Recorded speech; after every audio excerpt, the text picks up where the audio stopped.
Ribuan pekerja kehilangan pekerjaannya setiap bulan.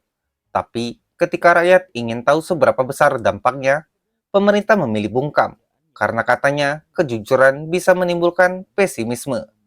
Apakah kita sedang dipimpin oleh harapan palsu? Tonton video ini sampai akhir karena di balik angka-angka yang disembunyikan ada nasib yang sedang diabaikan.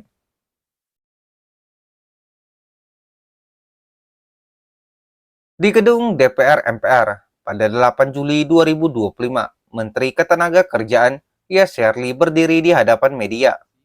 Bukan untuk menjelaskan krisis ketenagakerjaan yang sedang memburuk, bukan pula untuk membuka data yang selama ini ditunggu publik, melainkan untuk menyampaikan bahwa ia tidak akan mengungkap data PHK. Alasannya, karena menurutnya data itu bisa membuat masyarakat jadi pesimis. Ya, jangan PHK terus, nanti kasihan teman-teman, nanti yang kita bangun itu adalah semangat pesimis nanti terhadap bangsa ini.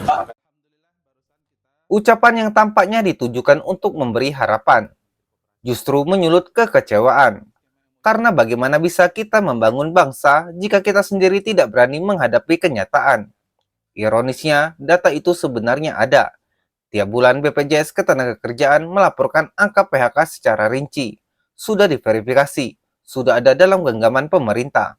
Tapi entah mengapa, transparansi kini dianggap sebagai ancaman.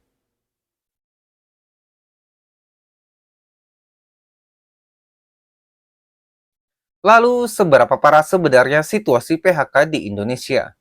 Kita bisa mulai dari pengakuan internal pemerintah sendiri. Dirjen Pembinaan Hubungan Industrial dan Jaminan Sosial Kemnaker Indah Anggoro Putri menyebut bahwa sekitar 30.000 pekerja terkena PHK hanya dalam 2 minggu terakhir, di bulan Mei hingga Juni 2025. Dan itu pun data sementara, belum termasuk data dari provinsi dan sektor yang belum melaporkan. Sementara itu menurut ekonom Wijayanto Samirin dari Universitas Paramadina, angka sebenarnya bisa jauh lebih besar. Ada kecenderungan data yang dilaporkan understate. Banyak PHK dinarasikan sebagai pengunduran diri. Katanya, satu fakta yang mengejutkan, 70% dari pekerja Indonesia adalah pekerja sektor informal. Artinya mereka tidak terdaftar di BPJS. Dan jika mereka kehilangan pekerjaan, itu tidak tercatat sebagai PHK. Bayangkan, berapa banyak orang yang hilang penghasilan tanpa satupun statistik yang mencatatnya.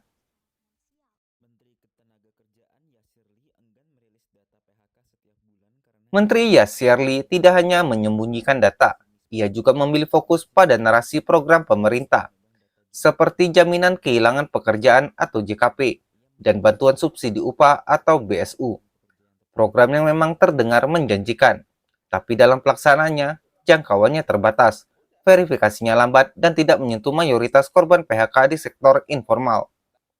Pemerintah juga mengklaim akan membuka 2 juta lapangan kerja melalui koperasi desa, lalu menggandeng Kementerian ESDM, Kelautan Pertanian hingga Badan Gizi Nasional untuk menciptakan lapangan kerja baru.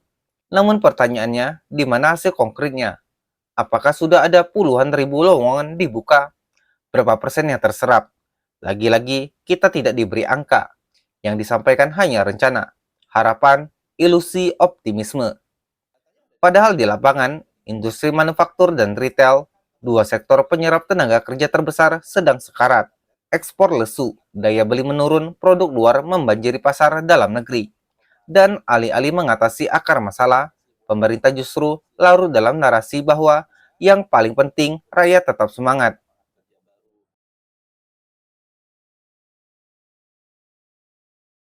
Dalam demokrasi, keterbukaan informasi adalah fondasi.